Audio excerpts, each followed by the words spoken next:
Good. All right. All right. Well, thank you, everyone. My name is Daryl Joyce, president of the National Black MBA Memphis chapter. It is a pleasure to have you here tonight and this panel of guests. This is our annual event where we have our Harvard Business Review panel discussion.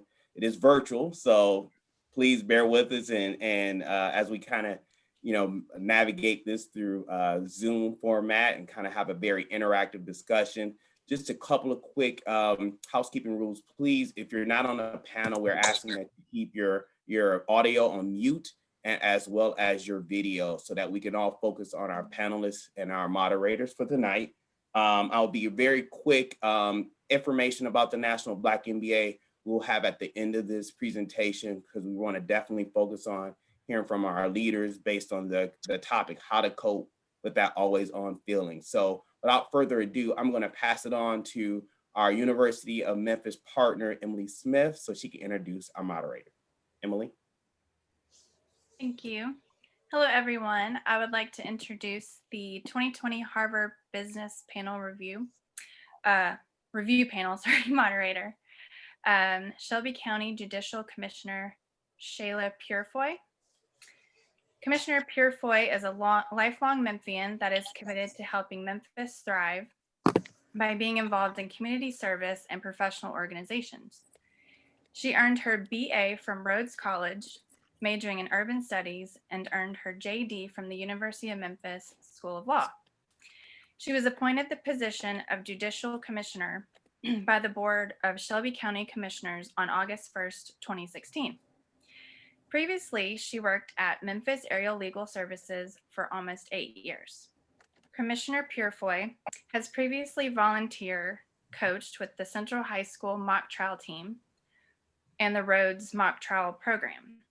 She served as treasurer, parliamentarian, recording secretary, ex officio board member, volunteer, and vice president of the Ben F. Jones chapter of the National Bar Association. She also served as treasurer for Women of Achievement.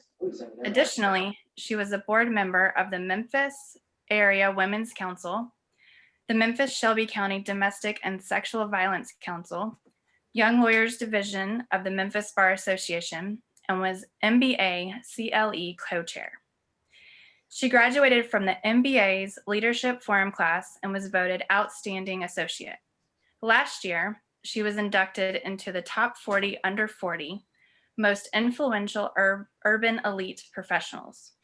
Currently, she is board member of the Memphis Bar Association, the H.T. Lockhart Foundation, serves on the MBA Wellness Committee, and is member of the Memphis NAACP. She is also the 2020 president for the Ben F. Jones chapter of the National Bar Association. During her free time, she walks her dog, Sergeant Pepper, bikes the Memphis Green Line, does yoga, gardens, and is a vinyl record aficionado. Dabbles in graphic design and supports local businesses. I would like to turn the mic over to Commissioner Purefoy. All right. Thank you so much. I really appreciate that introduction. I have the pleasure of introducing all of our panelists tonight. Our first panelist is Ms. Trevia Chapman. She is with Bank of America. She has driven efforts for socioeconomic change for over 17 years. She's a consummate banker that served on senior leadership team of major financial institutions. She is a founder and chair of the National Civil Rights Museum's Keeper of 306. And she's also a member of Delta Sigma Theta Sorority Incorporated. She is the recipient of the 2017 Top 40 Under 40 Urban Elite Professionals Award and a 2019 recipient of the Memphis Business Journal's Top 40 Under 40. Trevia serves as a senior VP, vice president, and market leader for a global financial services firm. In this role, she's responsible for community and legislative partnerships, sponsorships, and philanthropy in the market. Our next panelist is Matt Kaiser with FedEx Corporation. He serves as the Staff Director of Quality and Continuous Improvement for FedEx Corporation.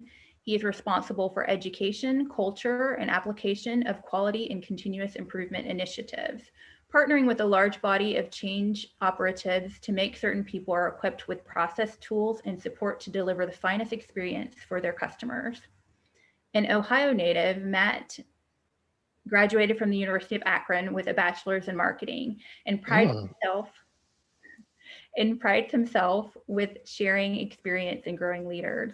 In addition to his professional responsibilities, he teaches confirmation class at his home church in Collierville, Tennessee. Ask him how he used a leaf blower to deliver a message to his confirmands. We'll get to that question when we get to our questions for the panelists. He has been married to the love of his life, Michelle, for 29 years, and he has 3 children. Matt firmly believes in family and work-life balance for both himself and those on his teams. Our next panelist is Mr. Skip Keel with Smith & Nephew.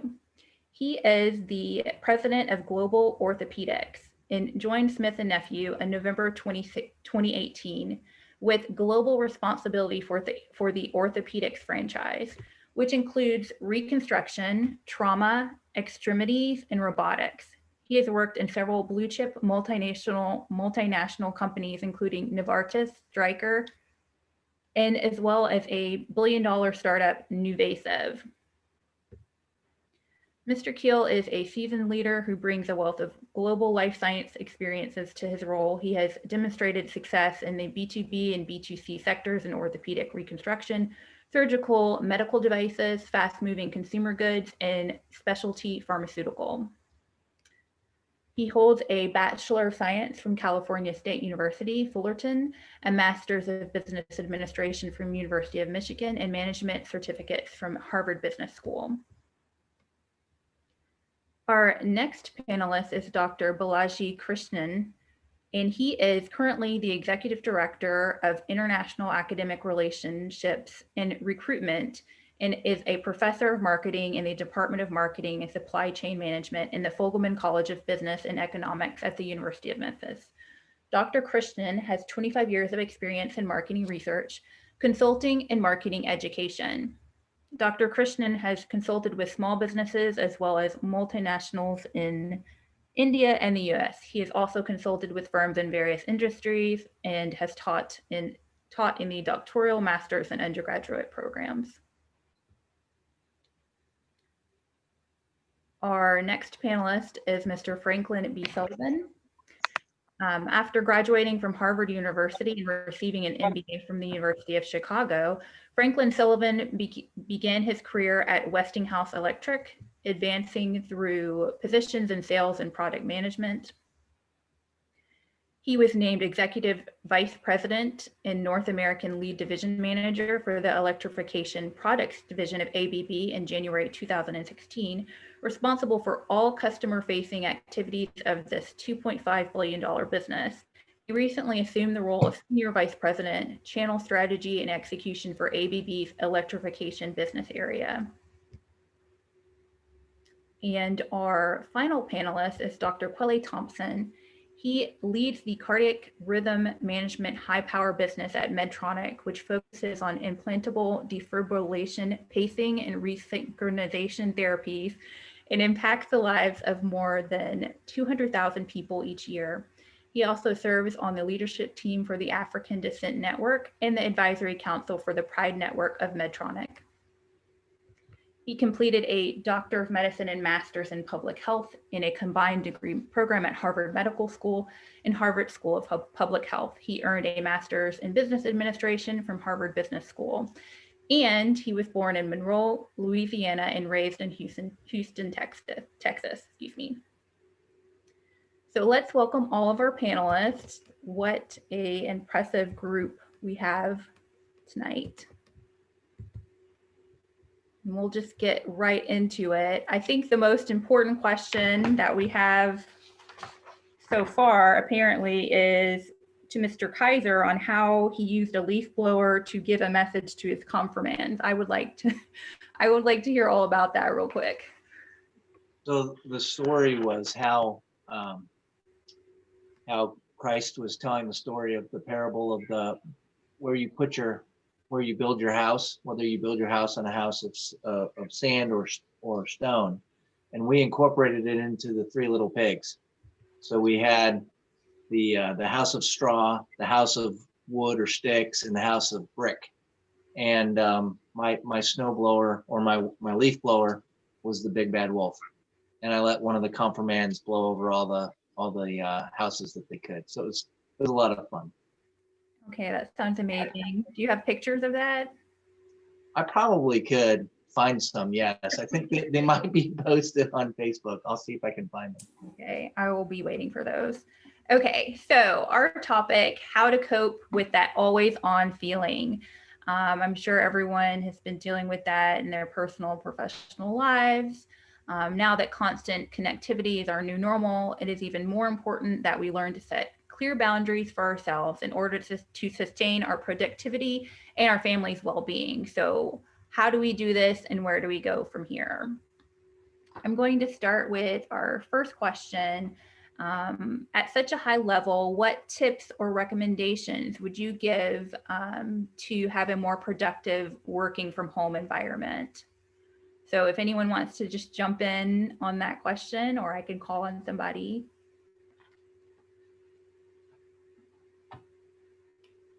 I can jump in, Commissioner. This is Franklin Sullivan. How are you? This is very, very interesting question. It's funny, I was always on before, but it was 250,000 miles a year in an airplane flying somewhere. And I think the real crux of it, of being home, working from home, as I am, and Daryl mentioned he took his first flight in 8 months. March 13th, Friday the 13th was my first day at home, and I've been there ever since. I think that the key to that is understanding, people say work-life balance. I think this is now work-life blend. And we have to understand that if you were always on traveling before, you might be always on now, but before you got a built-in break, which was called a 6-hour airplane flight to Europe or a 3-hour flight to San Francisco. And now you have to make time for yourself, set aside time, keep that commitment, whether it's a walk around the house for 15 minutes or outside, to really take that commitment to yourself as important as you do your other business commitments during the day, would be my advice. Okay. Dr. Thompson, do you have any recommendations for improving your working from home environment? Yeah, just first of all, thanks for having me on the panel. It's a pleasure to be here and good to see so many friendly faces. The two major things that I focus on, one is seek balance. And I've highlighted to a number of folks that are familiar with me, focusing on emotional balance, physical balance, mental balance, and spiritual balance. Just for me, I just look at all of those constantly to make sure they're dialed into the right level. And just as you previously heard, just being deliberate about the right balance and ensuring you make the time to seek that balance. The second one I'd say is just beware of diminishing returns. I think there's probably a tendency to think because you do more or you put more time into something, you're going to get a higher return on it. I think we're in a current environment where that's just probably not true. You'll hit a point at which the returns that you get start to decrease with the additional time that you put in. And that's just a good sign that it's time to pull back. Take that 15-minute walk around the house or do something different. So just those two, striving for balance across those 4 areas, and then making sure you haven't hit a point of diminishing returns. Okay, excellent. Would anyone else like to comment on that question? Yeah. First off, I'd like to say, Daryl, this is fantastic. I think this is the largest group we've had, something to think about. Maybe Zoom meetings provide better audience than when we have it at University of Memphis, something for you to think about. And Shaila, thanks for the introduction. I'll say a couple of things. I was in a webinar. These days, we are all Zoomed out, I guess. We are in so many meetings. And, I'd like to take credit for this, but I should not. I should give credit where it's due. There was a VP from Microsoft who made a very interesting observation. And he said, beware of burnout. Beware of burnout because pretty much every company is working remote. And people seem to think that, okay, I've gotten this half an hour to an hour driving time to and fro, so I can work those 2 hours extra. It doesn't work that way. It works fine for the first couple of months, maybe 3 months, and after that, it starts getting to you. And so he was talking about pacing himself. I'm an amateur mini marathoner, and I can tell you that pacing yourself is always useful, whether it be on the road or in life. Pacing yourself is very critical, and therefore trying to get more done than you usually would is very tempting, especially when you have a lot of downtime, right? And going back to what Mr.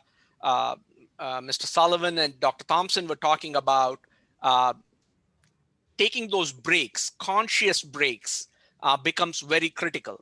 Again, easier said than done, because there are 3 emails that you have not yet responded to that are sitting in your inbox, and it's tempting to want to finish this before you take that break, and that break is never going to come, okay? Because there is going to be 3 more emails by the time you're done with these.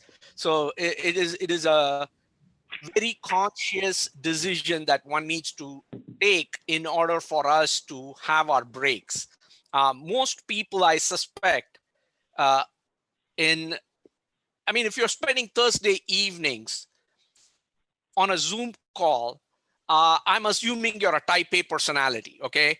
And therefore, most of the people on this call are going to have discipline in order to do that. It doesn't come naturally to them, taking a break.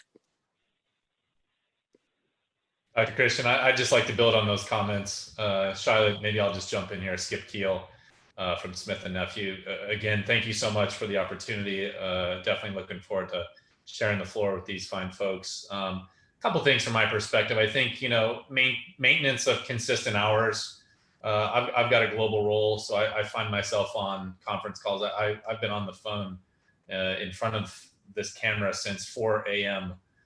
This morning, which is a challenge. I am really awake, believe it or not, because what I did in the middle of the day today, I went for a run, and I had to, kind of reinvigorate myself, and I kind of forced myself to schedule breaks in the scheduling of the day, because if you don't, your calendar gets absorbed right in front of your own eyes, and I think that's just imperative for all kind of leaders and leaders of folks that maybe at the individual contributor level, the most important thing they want to do that day is speak with you. And you make sure that you want to be on as much as possible when those things happen, and don't give them a negative experience. But the other kind of key point from my perspective is really building in the opportunity to create social opportunities on Zoom calls, not just jumping right into meetings and getting after the discussion at hand, maybe pausing for a moment, understanding kind of what's going on in the world around us, and maybe in that individual's life or that team's life, and just really asking a few questions. It's kind of how I break it up. It's been fairly successful, but again, I've been on the road most of my life over the last couple of decades, and being at home in front of Zoom is very different than looking outside the window flying around at 36,000 feet. So it is a distant change that's required on my own part as well as my team's part. Thank you so much. I think I'm going to skip to a different question. I've heard a lot of people talking about going on vacation lately, and we all have different ideas of what we're comfortable with right now with everything that's going on.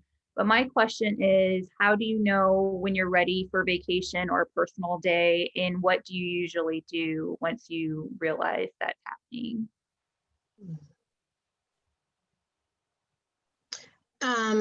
This is Trevia, and again, thank you guys so much for assembling us all here today.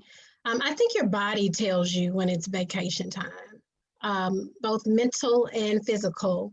that you've been running at 100 miles per hour, and at some point everything starts to bleed over in your head. Your X's become Y's, and you're crossing your T's, putting a dot at the top of, creating it like it's an I. And I think that is that point where we have to listen to our body. Sometimes we are so mentally strong and determined to push and go hard in the paint, as they say, that our bodies begin to physically crash. And when you feel your body doing that, it's necessary to listen to it. I know in the pandemic that many have thought about, can I travel? What's safe to travel? And my family and I sat in the house in isolation.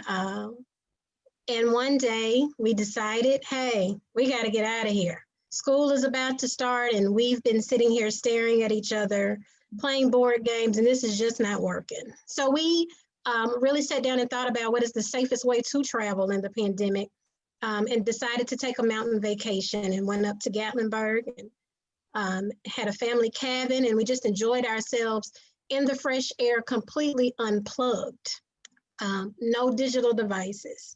And it was necessary to give us the opportunity really to get to know each other again. I think that is where some have had this cabin fever within the pandemic. It's because we have always been around our fellow employees more than we've been around our families. You're dropping the kids off, and then you come back to pick them up. It's time for dinner, and it's time to go to sleep. And then you're rehearsing this same thing all over again. And we've always talked about how our children may grow up before our eyes, and now you're able to literally watch the mushroom start to grow. And it's an opportunity to reconnect, because as a family, sometimes I feel like we've lost that connection with each other because we became married to our job. So again, listening to the body, allowing our body to let us know it's time to retreat.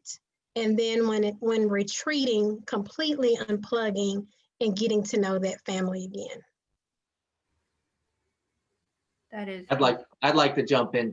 Trevia, you handled that really well, and I totally agree about listening to your body. I'll be going through the week, and just Friday comes, and I'm like, I don't have any gas left in the tank.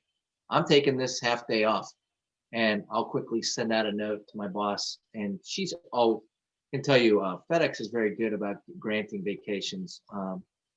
I love what you said about kind of, I have my time away from my home. It's really my time. It's my 11, 12 hours that's either on the road, at the office, and it's my time. It's been my invested time for 30 plus years, and it's a real identity builder for me, and I bet everybody else on the call. And that's basically been taken away. And all of a sudden, I'm a highly engaged, director of department, plugged into a computer, sitting at what I would say to be a mess. And that's probably one of my strategies tomorrow, is to clean up my work area, because it just doesn't feel quite as professional as I am. And, just doing better mindfulness in terms of basically respecting that time that I need to have this for me. And I can tell you, I also have a school-age daughter, a college son, and a teacher son who's struggling with what I'm struggling with in terms of my daughter. I feel like I've earned at least half her GPA this semester. I'm giving myself a grade, because it is as hard as it is for adults, right? As hard as it is for adults, it's harder for students. We understand that there is going to be a normalcy. It's going to be different, don't get me wrong, but we have a really long memory of what it was like living a life prior to this thing. And our kids don't have that. It's a much larger portion of their world. And how you stay engaged as a student and stay up on what's required is one of the things I think I will say I've learned what my wife has done while I was away at work. And I wouldn't trade her, but I've actually helped step into the gap and make certain that my daughter's education is, let me just say, as good as she can make it, given that we all know being live is far better. So that's on the vacation side. Don't ask me, because every single vacation I have scheduled has been obliterated by COVID in some way or another. I'm the one that'll go into a plane or something of that nature, and you know, I'm less fearful. But you know, I have other family members, and I've got to be mindful of what's going on with them. We've had 4 family vacations that were, hey, let's go do this. Hey, let's go to the Rockies. That didn't work. Let's go back down to the beach. That didn't work. So I think giving myself a break about vacations right now is going to be very helpful, and maybe taking a little more time here, and maybe you know, not getting engaged in a family project, but just doing something for me, which would probably be very helpful. All right. What Phil, anyone this else? is Franklin again. People talked about listening to your body, and Dr. Thompson mentioned that in his first comments. I've discovered that my signal for me is when I stop sleeping well. That means that I've been working too hard. I'm taking things to bed. I'm waking up and thinking about work. And that's kind of my signal. So I'm actually talking to you from East Texas today instead of Memphis, because I've driven down here today to do 2 days of bass fishing.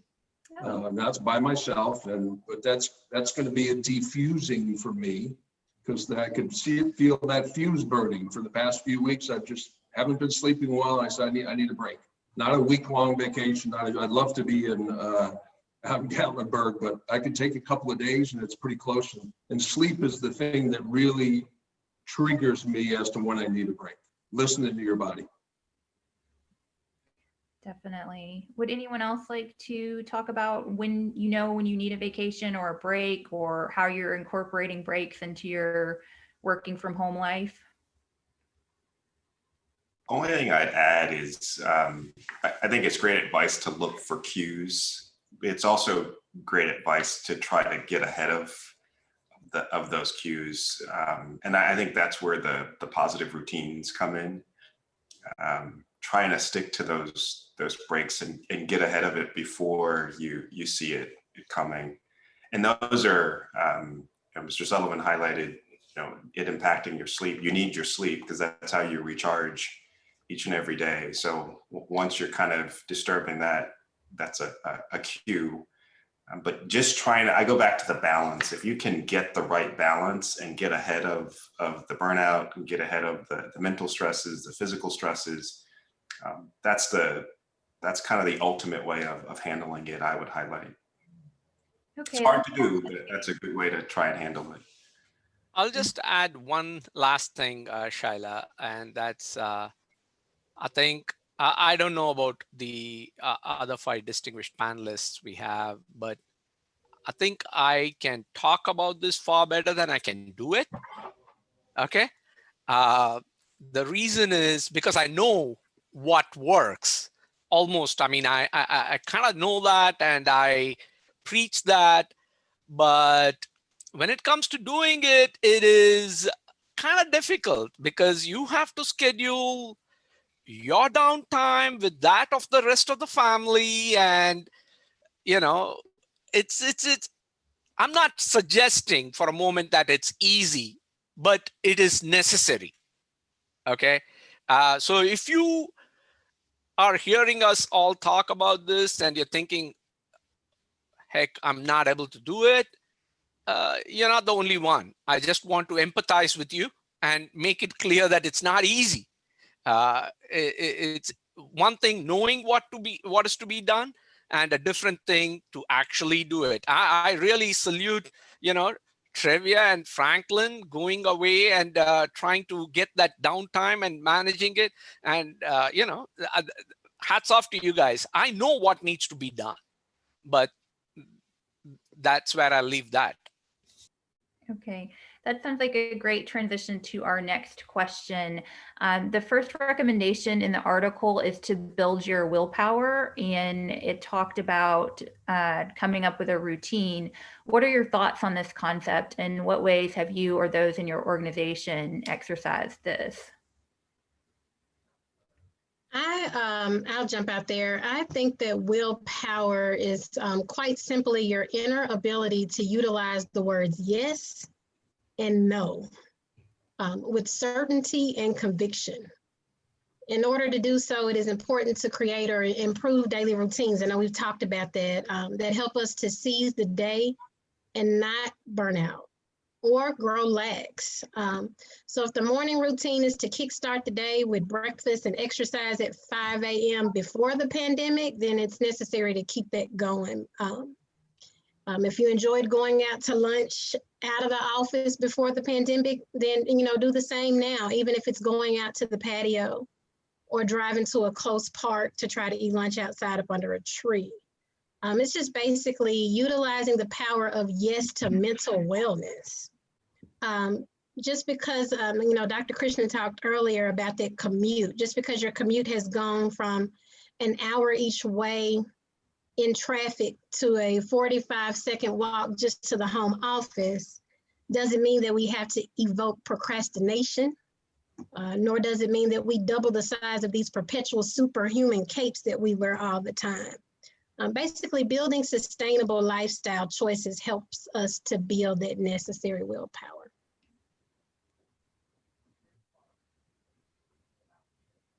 Okay, would anyone else like to comment on building your willpower, tips on how to do that? I think this is Balaji. I think different people, again, personality traits vary. And some people certainly have a greater ability to impose their willpower on their lives and are able to do it. For those who are not, my suggestion would be to set external constraints. One thing which we have implemented at home, which works very well, is we turn off our Wi-Fi during specific times. So you ration technology, and that builds willpower. Read somewhere that you need to do it for 48 days, and the 49th day, even if you don't turn it off, you still don't go online during those hours. 48 days to get muscle memory, if you will, every which way. The second thing would be, if you think building willpower internally is difficult, share your goals, share your thoughts with somebody else who means something to you, somebody who's living with you, a partner or a child, somebody who will hold you accountable. When you don't do it, when it is tempting for you to answer that one last email after 9:30 at night, and you've told them after 9:30, I'm not going to be answering emails, they're going to get on your case. Guess what? That builds willpower, because you have an external force now acting on you. And after a certain point of time, you don't want to listen to them. You don't want to hear them tell you, hey, you're breaking the rules you set for yourself. So there are other ways, if you want to take external crutches to help you build the internal willpower that you need, there are ways to do that. Okay. I'll jump in if I can, Shayla. Those were both great comments. So a lot of the, I'm a junkie for I could say feeling like I'm overwhelmed, and that is something I really got to fight. I love feeling like I'm in the middle of a firefight, which is probably one of, let me say it's one of my developmental opportunities. And what I have found to be very, very helpful to me is I've noticed that my people do not appreciate me being in a junkie of firefights, that if I delegate appropriately, that if I clarify their mission, if I keep a good let's say calm nature of what we're doing, my people are protected, but also I'm protected because I'm modeling the behavior I want for them. My phone goes into the charger at 6 o'clock at night, and I don't look again until 6:30 in the morning. I will not look again. I don't know how I did that, about Dr. Bala. I didn't know how that happened, but it is a really peaceful thing for me to get the heck out of what's going on here. This will ruin your lives if you let it. And all you have to say is, you know, feed me. So I'm not saying I'm perfect. I do have an accountability partner who's my wife, who, if I get up and go walk over and want to look at the phone, she's like, "What are you doing?" Wait, this is my time. So I think drawing those good boundaries for yourself, and, you know, honestly, trusting your people. That's what they're there to be done. That's what they're there for. It helps manage my work life a whole lot more than it's been in the past. So I don't know. Robin works for me. She's probably seen some improvement over the years since she's known me for a decade, and I can tell you, I think drawing those good boundaries is really key. Okay, sounds like we've kind of gone into the question about setting boundaries and how you stick to them. So if anyone has any more tips on setting boundaries and how you stick to them, I've definitely noticed personally, whenever I've tried to break away from everything going on, that I find myself having to put people on notice that I'm about to disappear. And I was wondering if you guys end up having to do the same thing, or how do you deal with that? Because to me, I find it stressful that I kind of have to announce to the world, remember all those things I've been doing for the past 2 weeks? I'm not going to do those anymore for 4 days. No, I think that's really powerful that you do that, because you have to set boundaries with yourself first, because that's who we control. And, you know, let's just call the environment what it is. We had a little discussion about this earlier. We were already on a constant on before COVID-19. I mean, boundaries were all over the place. Many were already checking emails at the kids' softball game, or working at the office to 8 p.m. The difference is the isolation in one place all day, the no change of scenery. The pandemic makes this constant on feel different. It invoked this anxiety of, I need to do something so I don't go crazy in this house. Well, the word yes became a new normal. And, you know, it's good that you were saying that you were putting the folks on notice, because otherwise it's like this brain thing that's going on. I got to find something to do so that I don't remember that I'm sitting in the house when I already had 20 things going on. So yes, I will start a book club, and I'm guilty of that because I did it. Yes, I will join this virtual certification class, while also telling my boss, yes, I will take on 2 extra projects. And it's yes, yes, yes.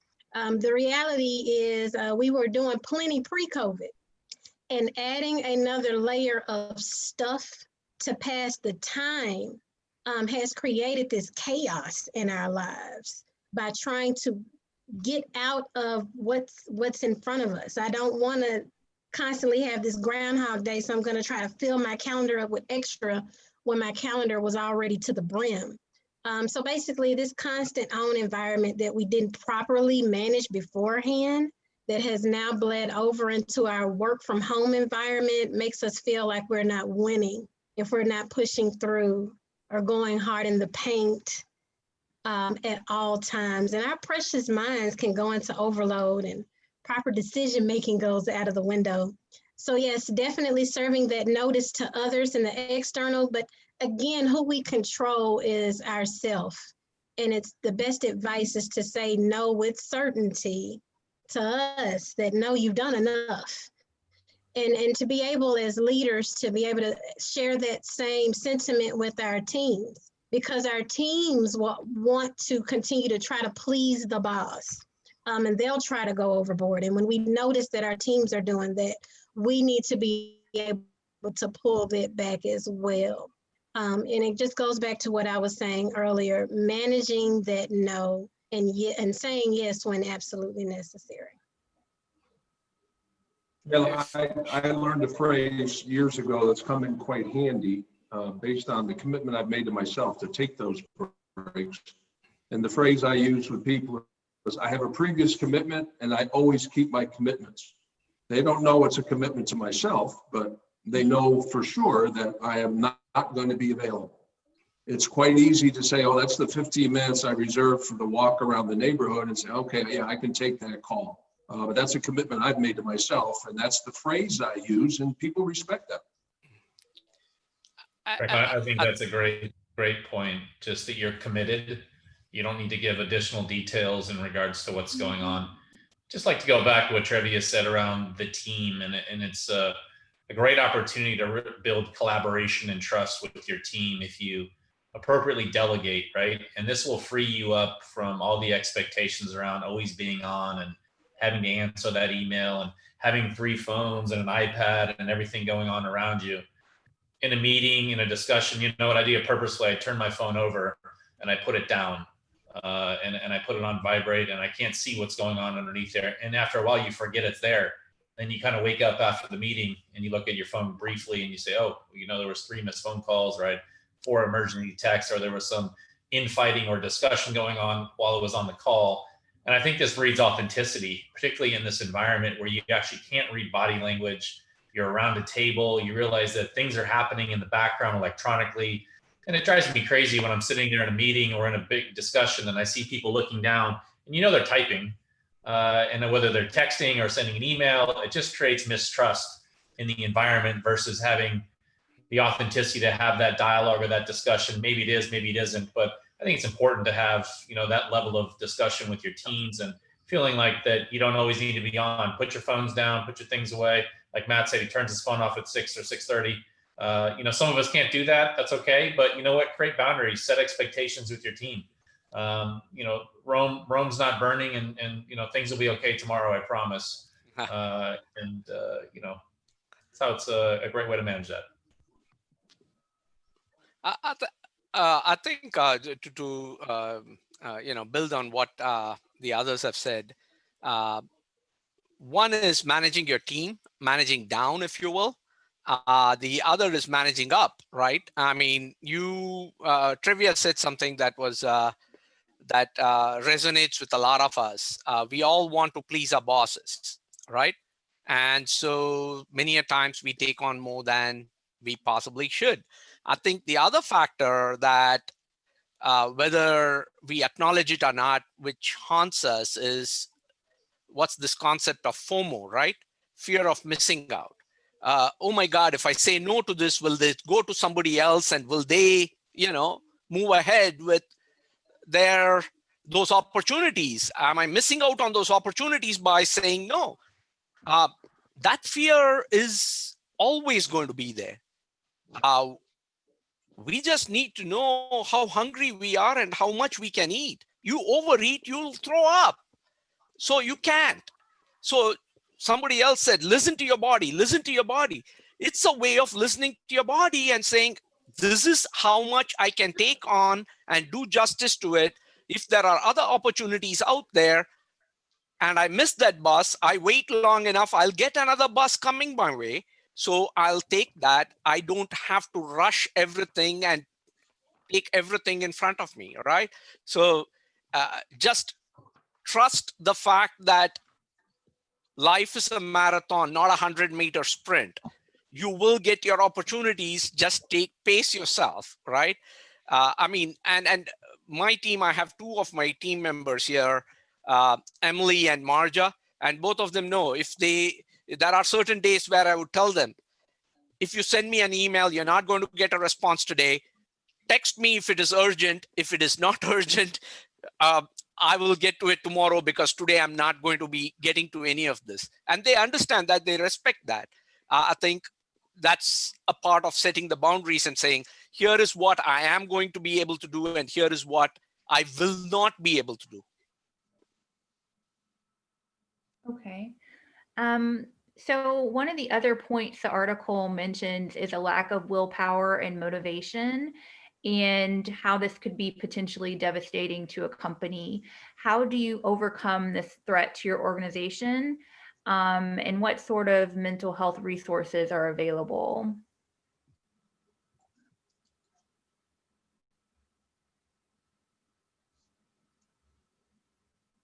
Well, I'll start. That was an interesting question, and you just added an interesting twist with the mental health resources portion. In terms of the motivation aspect of it, I always kind of lead with purpose. I think if your team members or if we as individuals can find purpose in what we're doing, it's a little bit easier to be motivated to kind of drive towards something. I'd say beyond that purpose aspect of it, as I kind of worked with the individual team members, ensuring that there's ownership of some aspect of it. There's always kind of the fear of having managers or bosses that micromanage things, and those are horrible situations in which to be in. But if you can feel like you're kind of the controller of your own destiny, you've got autonomy over something, that really helps with being motivated as well. Then I think the whole concept of just feeling that you're doing something well, or you're getting better at doing something, is a way to keep individuals motivated, more from an internal aspect. But I lead with the purpose. I think that's kind of most important. And I'm fortunate enough to work for an organization that's very mission driven, and kind of leads with that purpose aspect of things. I think that helps tremendously. With respect to the mental resource aspect of things, I would highlight as well. I think I'm fortunate in that regard, to just work for an organization I think places a high premium on recognizing the wealth and personal wealth of all employees. So if you need to take that mental health day, to do it.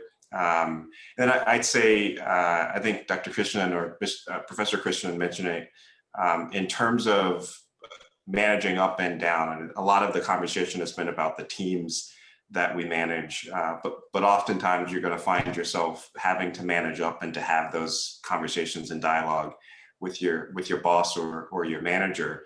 And in that regard, I think it's just that having a conversation about what does that individual need to be successful? What do you need to be successful? And then what are the boundaries or rules of engagement? Professor Krishnan mentioned, I'll contact you via email during this circumstance. If I don't respond and it's critical, then text me. And I have the same conversations with both my boss as well as individuals who work for me, to just go through that method of communicating. And then I know when there's an escalation of urgency, when you actually do need a response based on the mode of communication that you're using. And likewise, I would say, just respecting those boundaries. But to kind of circle back to your primary question, purpose is important. I think it's hard for us as individuals, for us as humans, to feel motivated if we don't see purpose in what we're doing. And so I try extra hard to ensure that everyone understands that there's purpose behind what they're doing. And then beyond that, we kind of build on it to give folks, kind of control over what they're doing, control their own destiny, so that they can take credit for being successful in whatever circumstance. Okay. Mr. Keel, did you have any comments about that on willpower and motivation?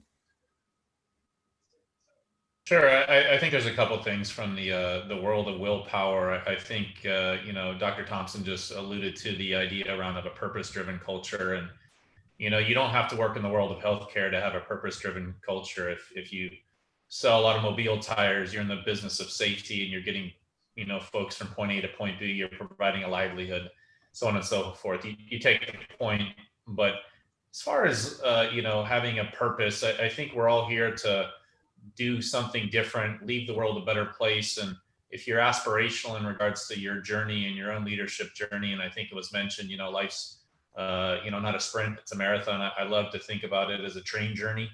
We're just moving on to the next stop and to the next stop.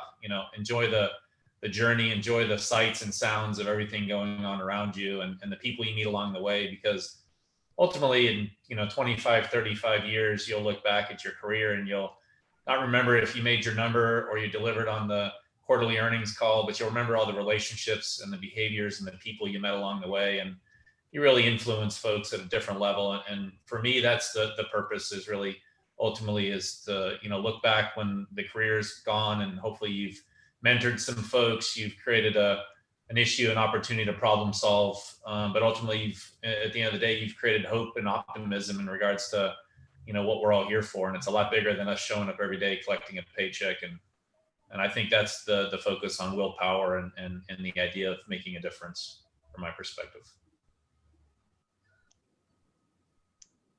Fantastic. Does anyone else have any more comments on willpower and motivation and how you keep your team motivated? I'd like to toss in. I won't spend a whole lot of time at this, but I recognized probably about 3 or 4 months into COVID, or maybe about 3 months into COVID, that we always have development dollars set up for our folks to help them get better in a continuous improvement environment. We spend a lot of time and energy having our folks be able to go to seminars and learn, additional skills or experiences, attain experiences. And, with a lockdown in travel, as well as, kind of tough finances early on, this was not something that we were able to accomplish. And I think we've spent a lot of time talking about development and seeking to make certain that the team knows that we are, in fact, we're as good as the team. And, how do we help develop in this new world? So we've actually had several, what I would say to be development opportunities that we've done via Zoom, which is way different than what we were doing before. They were all going off, basically doing their own thing with a little bit of, say, I'd say tuition money. Now we've taken a little bit of that money and said, let's do things together. Let's grow together, so that the team can grow while we're doing this. And I've seen some very positive improvement from that. Thank you so much. And if we could just have everyone mute if you're not on the panel, we really appreciate it.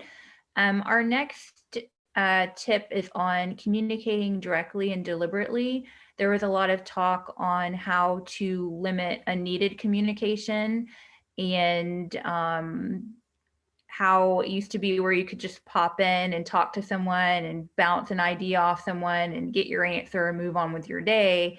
And now we have dozens and dozens of messages and emails from people that we feel like obligated to respond to. I'm going to jump in first, if that's okay, Shaila. Yeah. I think my thumb rule is 3 emails. If after 3 conversations over email, we still have to send a 4th email, I set up a Zoom time or a phone call to clear things up, because emails are fantastic, except they don't capture the tone of what you're saying. You might be joking, you might have an emoji, but it doesn't get through. So when it comes to communications, obviously from my hairstyle, you know that I'm old. And so I might be going old school here, but I still believe personal communication, getting on the phone. Our team meets every week religiously. Not for any other reason. Up and down, I meet the people that I need to meet on a weekly basis on a Zoom call, essentially because I think that personal communication can possibly be enhanced or can be helped with documentation via email, but cannot be replaced by email. So that certainly is something that happens. And when we talk about communication, I think communication should not always be only about work. Okay. Teams where people get the sense we are all human beings, we want to feel a part of a group that we belong to. Therefore, having a conversation that's not just about work. I think somebody else mentioned this earlier. where you're not talking just about work, but you also have a conversation that is at an individual level. What's going on in somebody else's family? Take 5 minutes, 10 minutes. I can promise you that it pays dividends. You don't do it because it pays dividends, because you're genuinely interested in what's going on in your colleague's life. Okay. And when they ask you and you are able to share the same kind of positive feelings, I don't want to get into endorphins with Dr. Thompson here, who is the medical expert, but those are things that certainly help us.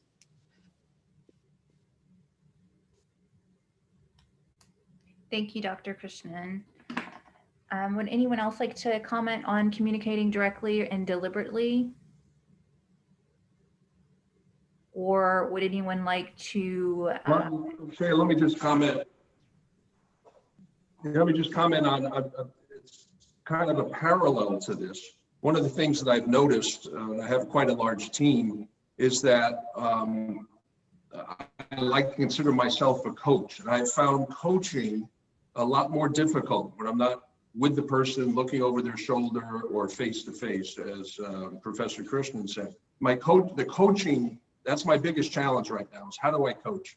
And coaching is nuanced a lot of times. It's seeing how someone handles a situation, which you can't see in an email, obviously. So I'm not really answering your question, but I'm saying one of the challenges I found with direct communications is I'm finding it very difficult to coach when it's email and Zoom. And I'd be very interested to hear what the other panelists have to say about that. But I think just to answer your question more succinctly, I've tried to get very direct with the communications. If I have a question, I ask the question. I don't beat around the bush. I said, let's get this resolved now, or as Professor Krishnan said, let's get on the telephone or Zoom and figure this out. So that, I think, really understanding what you need answered and communicating that very clearly is important. Yeah, I think it's really tempting to shoot someone a text message or an email when you could talk to them on the phone and get a much clearer understanding of everything that's going on. So the times where I've needed to really clarify something, it seems like telephone is the most intimate way to get that point across right now. I'll say, to answer the question, a little bit of what I've seen and what I've participated in the office is coaching now definitely looks different. The communication of it looks and feels different. And one of the things that we've done is transition from coaching to the process and coaching to development. Really sitting down with that teammate to say, where can I help you grow? Because I'm not there to really see what's going on every day. I can check the box of whatever the process, but let's really have a conversation around career development. Even though I'm not with you over the past few months, I do have an understanding of where you've been for the past 3 years. And I think that in that pre-COVID world, we were so caught up in our day-to-day and getting the task done that sometimes that career development kind of went by the wayside. And COVID has allowed us to snatch that back, to make the coaching more intentional and more direct. So over the next 2 to 3 years, what is your plan? Are you willing to move? Are you more willing to travel once the world opens back up? What is your 5 to 10 year plan? How can I help you get there? Since everyone is at home right now, who can I introduce you to? Is this something that you want to do that's parallel with where you are right now? Or are you looking to go into another department? So it's a great way in this virtual environment to get those 15-minute coffee chats, those peer-to-peer or one-up level discussions that help in that overall career development when you can't be with someone shoulder to shoulder to coach. So that's a couple of the things that we've done, Mrs. Sullivan. Okay, well, it looks like we are getting closer to 7. I have one last question that I wanted to ask the panelists. This has been an extremely stressful year. We're all used to being on all the time. but there is an increased pressure for everyone, especially African-American employees and workers, to have the answer to what to do about race relations, new civil rights movement, etc. My question is, how are you making sure your environment takes into consideration these additional stressors?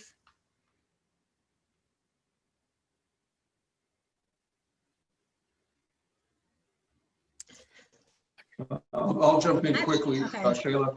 We've launched what we call the Encompass program. We have Encompass programs for LGBTQ plus. We've got Latinx. We have African American. We have women engineers. So ABB has taken a very strong stance on just awareness for the employees. I think the biggest thing is about awareness, and we're providing vehicles for the employees to express themselves, to educate other employees about the situation. And I'm proud to be part of ABB because this is it's part of their purpose, as Dr. Thompson talked about. So we're encouraging people to become aware, to understand what's going on, understand what the issues are, and be part of the solution. One of the things that we've done internally is really, we have programs set up, diversity and inclusion councils and all of that, which is amazing. But we've also looked at how to unpack that without it being so manufactured.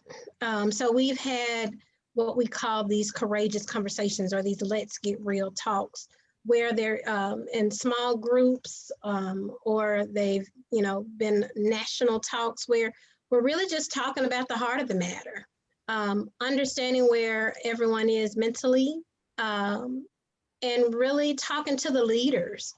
How are you managing this? What are some of the things that you're going through so that you are able to lead your team? How can I help you? So it's really just opened up this opportunity to really just talk, quite frankly, Shayla, about what the environment is and how can we work together to move forward. All right, those are great points, Trivia. I was going to highlight one aspect of it has just been the dialogue. I think a similar thing has happened with Medtronic. I applaud the African descent community within Medtronic, because when we kind of went through things, we leveraged psychologists to do those small group talks with people of African descent, and the community was pretty adamant that we identify people that look like us to have those conversations and engage. So I applaud the African Descent Network at Medtronic for doing that. And I'd say we were able to do that more broadly within the organization as well, understanding how well it worked with the African Descent Network. And I'd say beyond just the dialogue, and this is where I do think it gets a little bit challenging. Beyond the dialogue, there's always the what next, what's after the dialogue. And I think in every organization, there's the work to be done, so to speak, to identify what's next. So how do we move forward? What are some actionable things to do? And then how do we hold the broader organization community accountable for those things? And that's where I think we're in that that challenging aspect of saying we've had a lot of dialogue. I think we have a lot of allies in the journey, but it's what's next. How do we derive action out of what's happened, and how do we move forward? And that's the quest. That's the journey. I think Dr. Thompson, you said it well. It's a journey, right? It's not a start or stop. It's a continuous improvement. And, there's a couple ideas around, having the conversations, creating the employee inclusion groups, raising awareness, but really standing together and understanding that it's not just about listening. It's about taking action and getting involved and be a participant of the opportunity to make a difference. And, at the end of the day, we're all human beings here, regardless of color, race, gender, religious affiliation, et cetera. You have to walk and talk. And, I think there's an opportunity to create followership but also serve and show that it's a service-based culture. And as a leader and someone that moves up through the organization, my hope is that the folks who are listening here tonight, have aspirations to be leaders and realize that we're all imperfect and there's no perfect, kind of approach here. It's just, the intent of making a difference and being different and being better and making a real concerted effort to really be meaningful and create an inclusive environment is really the way forward here. I don't believe there's a start or stop to this. I think it's an ongoing opportunity, whether it be, oral or written communication. What does a long-term plan look like? There is no long-term plan. It's a continuous improvement plan. It's all of us just making a difference each and every single day with each human interaction we have with folks. And I think a lot of this can be done one-on-one, big groups, small groups, but make sure that your organization is doing something about it, and don't stand idle and be a wallflower. Get involved, be a participant, be a leader, and that'll create a different environment in your organization and in your company. I couldn't agree more with Skip and also Dr. Thompson earlier. I think being a urban research university, which is in a predominantly, which has a predominantly African American population, we have significant responsibilities. Besides education, there is the social justice component of it. Thankfully, our leadership within the university has been fantastic in recognizing and supporting that. And more closely to where I am with respect to our teams, we've felt comfortable enough. I mean, we celebrate each other's birthday. We feel like family. So we can bring topics to the table to discuss topics that would be a little uncomfortable if you don't feel as close. So that is a part of it. Even expanding beyond the specific issue of, let's say, race relations, when we had the Me Too movement, I don't know how many of you still remember that, because this was pre-COVID. Most of our life seems to have been taken up by COVID, but in the pre-COVID days, there was a Me Too movement. We had a conversation about that because every one of us is, I mean, if you don't realize you're making a mistake and nobody points it out, did that mistake really happen? Kind of like the tree and the forest and all that story comes to mind, right? So we had honest conversations, open conversations amongst ourselves. And we said, we're all comfortable with each other, but that needs to be affirmed. It can't be assumed, it has to be affirmed, okay? And the same thing with race relations. We may not recognize that we're making a mistake in our communication, and somebody needs to feel comfortable enough to point that out. Therefore, the communication, it's about relationship building in order for you to feel comfortable enough to tap somebody on the shoulder and say, buddy, you're wrong. Here's where you might come off sounding wrong. That kind of, so it boils down to relationships between people for you to have that direct communication that you talk about. Thank you, Dr. Krishnan. Would anyone else like to comment on that specific question? I would like to add in. So I heard a journey. That was right, Skip. It is a journey. And I can tell you, I think we need accountability partners. We had, we made it very, very safe to have extraordinarily uncomfortable conversations for folks.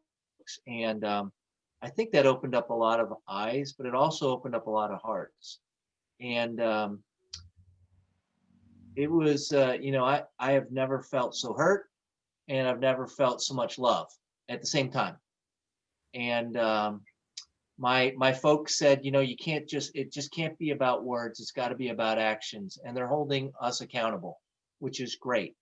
They said, I want to know what FedEx is doing for the world. We had people come in, and it's absolutely amazing what we do for the world. We want to know what you're doing to help, the internal culture and the folks within the enterprise. And, we've got all sorts of people and investment to make certain that, this beautiful enterprise that I happen to work for, which is extraordinarily diverse, continues to invest in its people. And then, you know, you have to bring that message down to your own folks and make it real.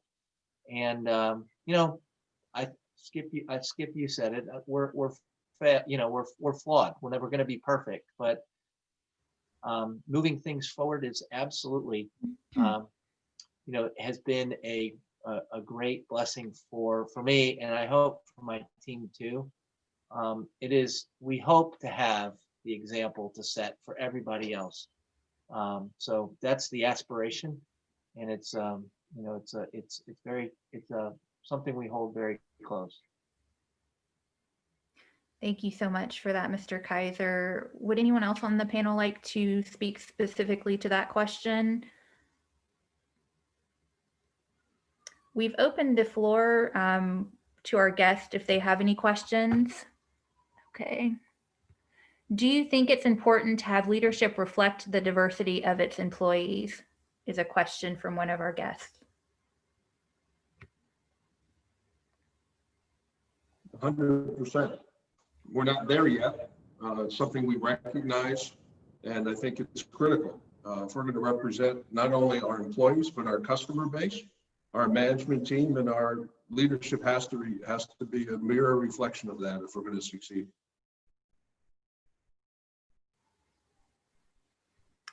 I think it is. I agree with Franklin. I think it's very important for the leadership to reflect what you aspire to be and who you are representing.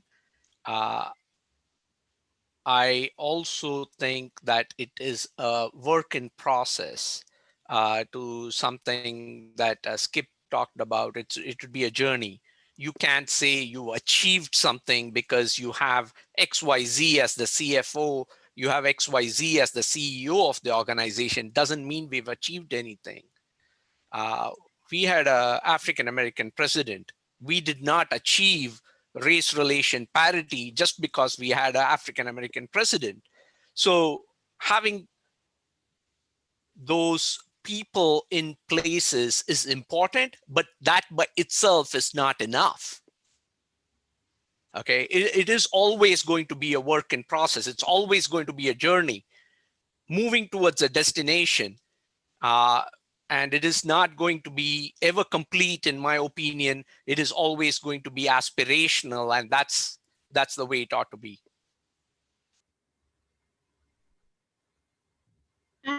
I definitely agree. And I think to that end, when you talk about the leadership, there's a couple of ways that organizations would go about it. It's the recruitment strategy and being intentional around who is coming into that organization that's able to represent the communities that we serve. And it's also taking a step back to see who's sitting at the table. If everything at the table is homogenous, you're not able to speak for the organization. And it's great for everybody to be able to come together and make decisions for the greater good, for the whole, but you can't make decisions for the whole when other pieces of the pie are not there to talk about things from their experience. So yes, it's definitely important to have leadership that is diverse and not just to check the box, but it's more than diversity, it's also inclusion. To make sure that thought is heard, those ideas are heard, and part of the implementation strategy as we move along on that journey to continue to diversify leadership in our organizations. Thank you so much for that, Ms. Chapman. Did anyone else want to comment on that question, whether it's important to have leadership reflect the diversity of its employees? We don't have any other questions from our guests, so this is your last chance. If you have a question, send it to me and I will ask our panelists. It is 7:13. Hey, Shayla, we do have a question that was sent. The Smith and Nephew have employee inclusion groups. Shayla, thanks for the question. Yeah, I represent Smith and Nephew, and we do have an employee inclusion groups, and we have several initiatives that are going on in the organization today. And, we really like to provide inclusion first and then diversity second. And I think that's the most important thing, is to really, I think the reflection and have the conversations around what are the communities you served. And I think, Franklin, you said it well. We service, 7.2 billion people around the world, and they all come in different shapes and sizes and colors and religious backgrounds. But I think it's really important when you think about the communities that you spend time in, you really ask and listen and understand, what's required to be successful in those communities and those businesses. And I think you need to celebrate those, and you need to have those tough conversations with folks, and making sure that you bringing that mindset and the mentality to the table every time you bring a new person into the organization. Because I think someone said it, it's around building your tribe, and I would tell you that we're the keepers of our culture, and the culture is a direct reflection of leadership, and so it becomes a self-fulfilling prophecy at some point. But this isn't just about teaching the people you work with. It's about spending time with children and kids, and making this a generational change, so we can really kind of transcend some of the challenges we see in our society today. And I take it as a personal mission. It's one that we focus on here at our corporation and our company, to really think through and understand how we actually are our allies, and making sure we're supporting all of the constituencies in our businesses and the people in the communities we serve. So I would just like to say thank you for the opportunity to be here this evening. And Shayla, we didn't get a chance to ask you a question. You've been the moderator. You have such an esteemed background. I'm curious what your perspective is on the question relative to diversity and inclusion. Well, as the president of the African American Lawyers Bar Association here, it's very important to me. And I think as far as the bar goes, it's very important for diversity to be represented, and for there to be accountability on the bench, outside of the bench, within the bar. It has to be widespread. And I think it's important that we call out people and have these tough conversations, but also actually do something about it. So I think we've all been in periods of time in our life where there's been mass conversations surrounded around race relations, and things didn't really, not much was accomplished. But I think that we're in a unique position right now where people actually want to talk about it, but also do something about it. So I'm really excited to see a lot of the changes that are happening. And Shaila, if I might add to what Skip said, sparked a thought in my mind. And I know most people here possibly are in their 30s, or some in their late 20s. But I'd say Skip talked about listening. I'd say listen to your kids. Listen to the next generation. Listen to the people who are millennials, who are Gen Zs, okay? They seem far more, in fact, a lot of this has been driven in the society, has been driven by youngsters. I am extremely bullish about the next generation that is going to follow us. They are far more, it is in their DNA, if you will, with respect to diversity and inclusion is in their DNA. For us, it's a learned trait to some extent. For them, it's something that they're born with, that they've grown up with. So listen to what they have to say, because I am not ashamed to say that I've learned a lot more from my daughter than I have taught her. Okay, when it comes to these topics, she's far more conscious, far more, I might say something and she might say, but do you realize how this might come across to somebody who's different from you? And so be an active listener, especially with the younger crowd, and you'll be a better person for it. That's all I'll say. That's great advice. All right, Mr. Joyce, do you want to wrap things up? Well, thank you. I just want to thank everybody for attending tonight. Thank you, Shayla, for being a great moderator.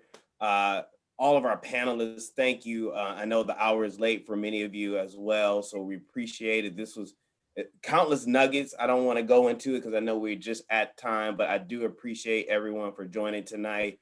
If you have any questions, please contact us, the National Black MBA, on our social media. Again, thank you, everyone. Please remain safe, social distance, enjoy the holidays coming up. And again, Hey, Daryl, appreciate it. Yes. do you want to mention about our event for December? We have not finalized it yet, but Okay. please be on the lookout. We're looking to do, because of COVID-19, many of you are aware, we usually will do a joint holiday event with some of the other professional organizations here locally in Memphis.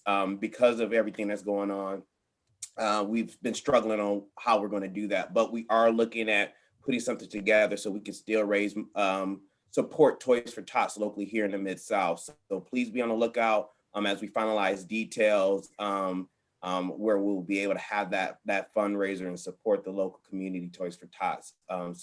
Look for our social media posts and emails.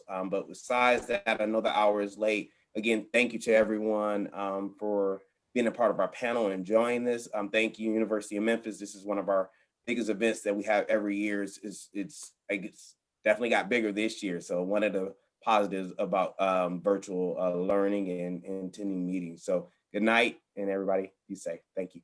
Great job, Daryl. Thanks for having me. Thanks, Dean. Thank you. Be safe. Let me tell in person soon. Thank you. See ya. Bye, everyone. Bye. Thank you.